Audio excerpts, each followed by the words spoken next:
Hello friend, इस video में हम लोग y इक्वल टू 10x का ग्राफ कैसे ड्रा करते हैं। What was the proper method of to draw graph of 10x। तो आप लोग जानते हैं कि 10x is a periodic function, periodic trigonometric function sorry, ठीक है। जो 10x है एक आपका क्या है, पीरियोडिक फंक्शन है और इसका जो पीरियड है पाई है। अब इसका पीरियड पाई क्यों है मैं बता देता हूँ आपको।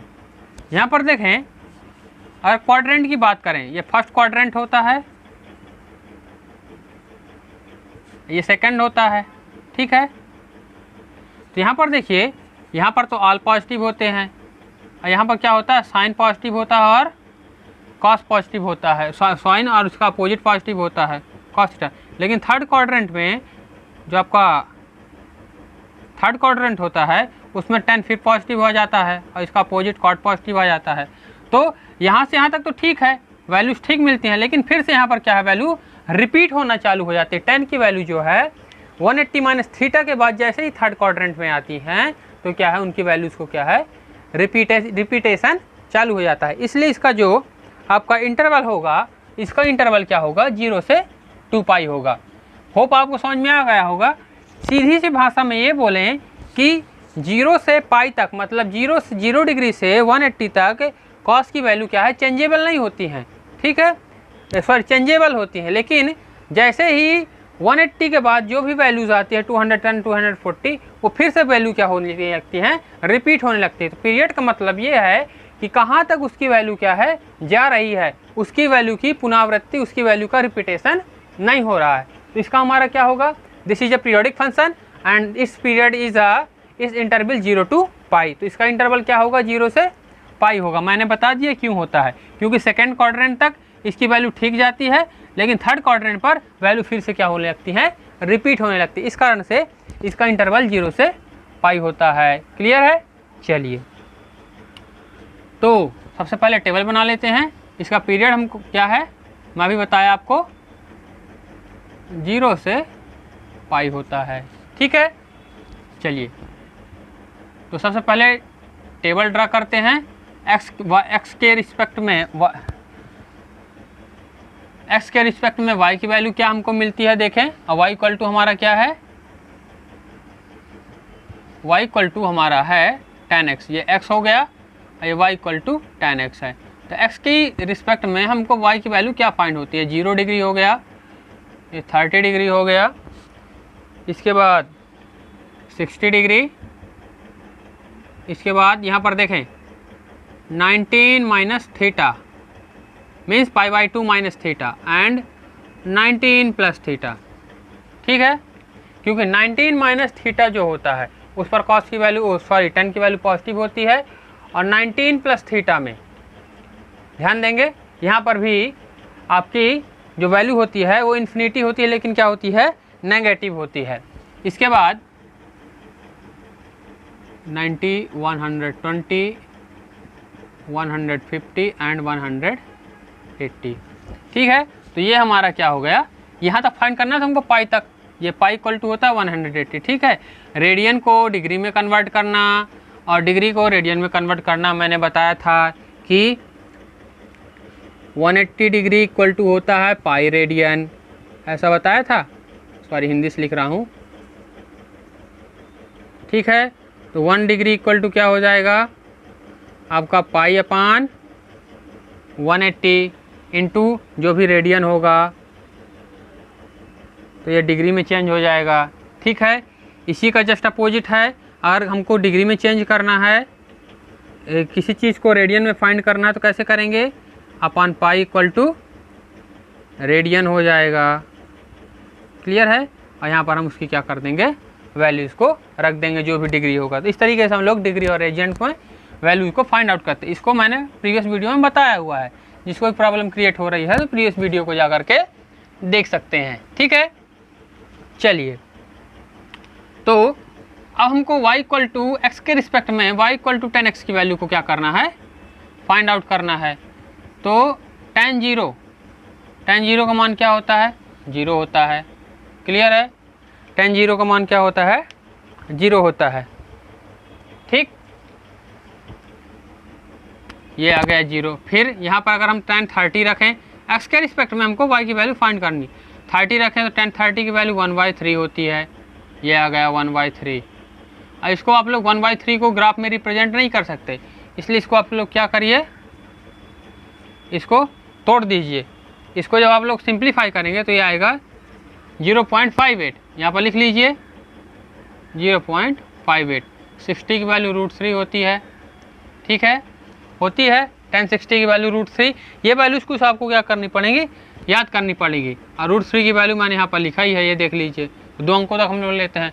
tan 90 माइनस थीटा पॉजिटिव होता है, tan 90 माइनस थीटा, ठीक, तो ये आपका पॉजिटिव हो गया। और ये यहाँ पर क्या फोर्थ क्वाड्रेंट में ये होता है, तो ये क्या हो जाता है, नेगेटिव हो जाता है। इसको आप लोग थोड़ा सा ध्यान देंगे, ठीक है। इसके बाद 120 की वैल्यू क्या होती है, देखें, ये होती है -1.73, ये होती है आपका -√3 होती है। यहाँ पर जगह नहीं है, मैं लिख देता हूँ फिर भी। यहाँ पर जो वैल्यू होती है -√3 होती है। इसको जब आप डेसिमल में चेंज करेंगे तो ये फाइंड होगी, ठीक है।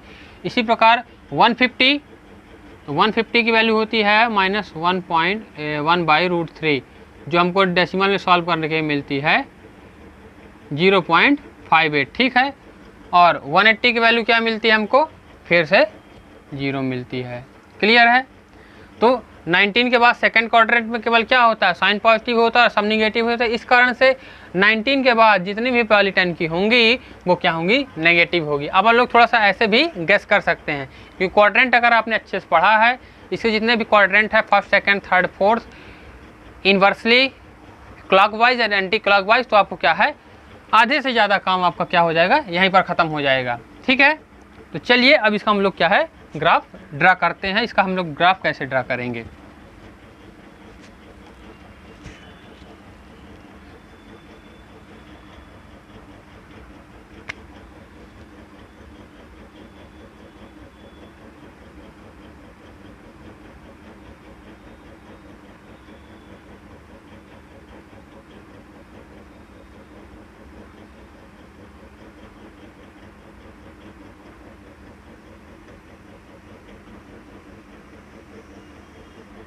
ये हमारा एक्स एक्सिस हो गया और ये हमारा क्या हो गया, वाई एक्सिस हो गया।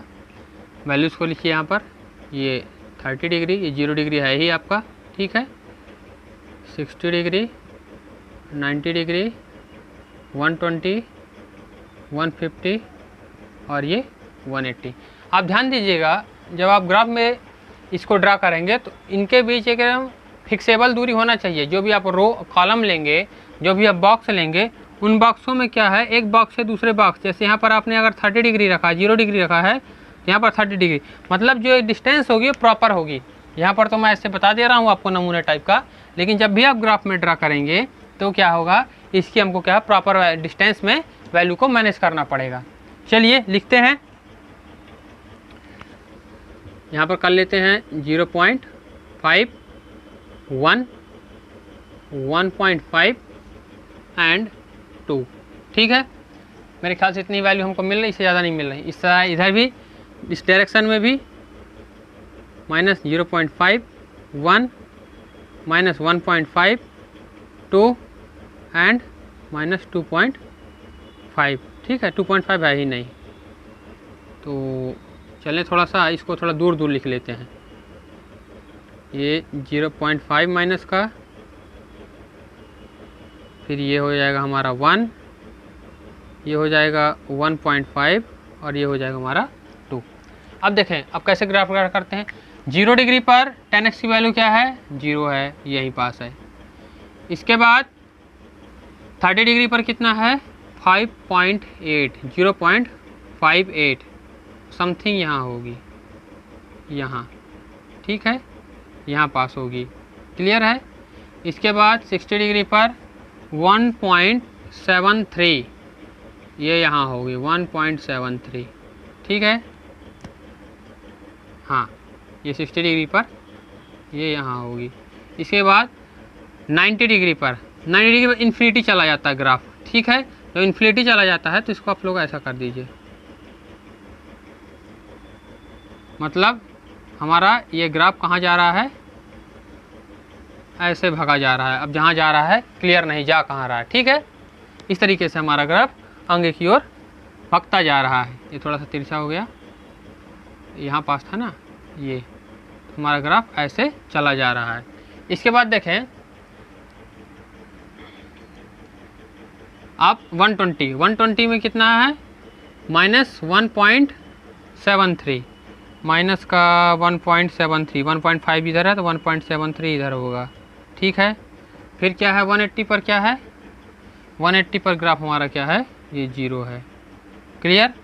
तो 180 पर जब हमारा ग्राफ इधर 0 है तो ये क्या होगा, ये हमको ऐसा ग्राफ मिलेगा, क्लियर।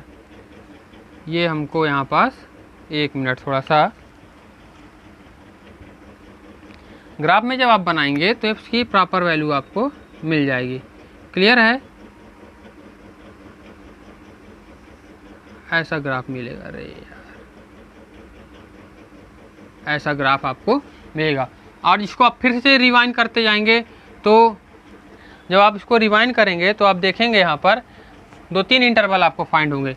अब ये ग्राफ ऐसे आगे जाएगा 270, जैसे 90 डिग्री हमको इन्फिनिटी फाइंड हुआ है तो यहाँ पर जो 270 डिग्री होगा, जैसे ये 110 हो गया, 40 हो गया, 270, तो यहाँ पर आप लोग देखेंगे जब ऊपर की ओर फिर से आगे की वैल्यू ड्रा, क्योंकि वैल्यू रिपीट होने लगती है इसलिए ड्रा करने का कोई ग्राफ का सस्पेंस निकलता ही नहीं है।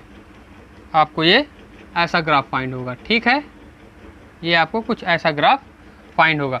फिर से इस तरीके से क्या होगा, इसकी वैल्यू रिपीट होती रहेंगे। फिर आप 270 से इस ग्राफ को ड्रा करेंगे तो आपको फिर एक अलग पीरियड इस तरीके से आपको फाइंड होगा। 360 पर करेंगे तो फिर से आपको यहाँ पास ये 360 पर 0 हो जाएगा और इस तरह से ये ग्राफ फाइंड होगा, ठीक है।